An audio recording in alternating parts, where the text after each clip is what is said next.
Welcome to Math with Miss Hazel. In this video, we'll be talking about independent events and dependent events. Both of these events will be defined with respect to probability. What are independent events? It refers to the occurrence of one event not affecting the probability of another event. For example, let's say we are rolling a die and flipping a coin. Both of these are two separate events.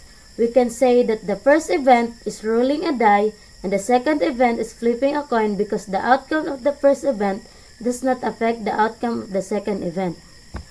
These events are said to be independent events. In other words, rolling a 6 doesn't increase or decrease the probability of a coin landing on heads or tails. The probability of getting heads is 0.5 and it stays that way regardless of what you rule. To calculate the probability of two events happening together, you can use this formula, where the probability of A and B is equal to the probability of event A times the probability of event B. Let's do an example. If you roll a 6-sided die and flip a coin, what is the probability of rolling a 5 and getting heads?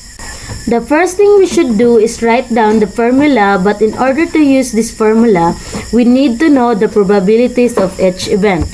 The probability of an event is equal to the number of favorable outcomes divided by the total number of possible outcomes for the first event.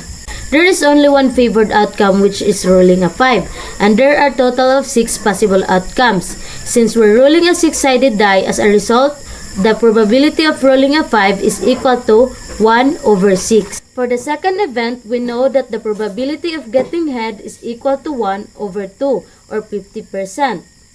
And we know this because there is only desired outcome, which is getting heads, and there are a total of 2 possible outcomes. Since the coin can land on either heads or tails, now we have the probabilities for each event. We can use the formula and all we have to do is multiply them together. 1 over 6 times 1 over 2 is 1 over 12. As a result of the probability rolling a 5 and getting heads is equal to 1 over 2 or 0.0833. What are dependent events? Dependent events are simply the opposite of independent events.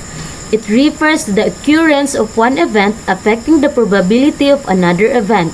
For example, suppose we have a box that contains 10 marbles. 7 other marbles are green and 3 of the marbles are blue. Based on this, we know that the probability of drawing one green is 7 over 10. And the probability of drawing one blue is 3 over 10. If we randomly select 2 marbles from this box, what is the probability of drawing a green marble and then a blue marble without replacement? A common mistake in solving this problem is by using the formula and then multiplying the probabilities of each marble together. So you'll have 7 over 10 times 3 over 10. However, this process is incorrect. This formula can only be used for independent events.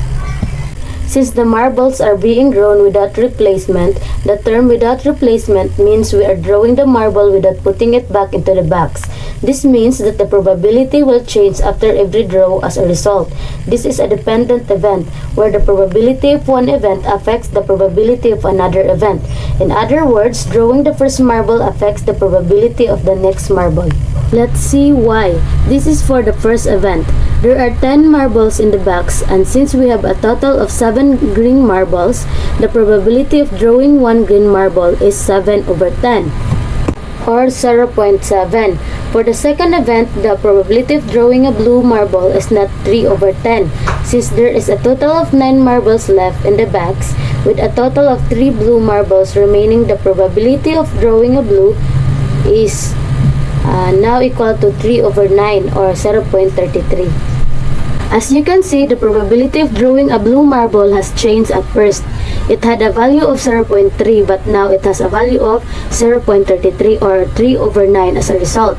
This is a dependent event because the occurrence of the first event affected the probability of the second event. Now, to finish this problem, all we have to do is to multiply these two values together. 7 over 10 times 3 over 9 gives us an answer of 7 over 30 or 0.233.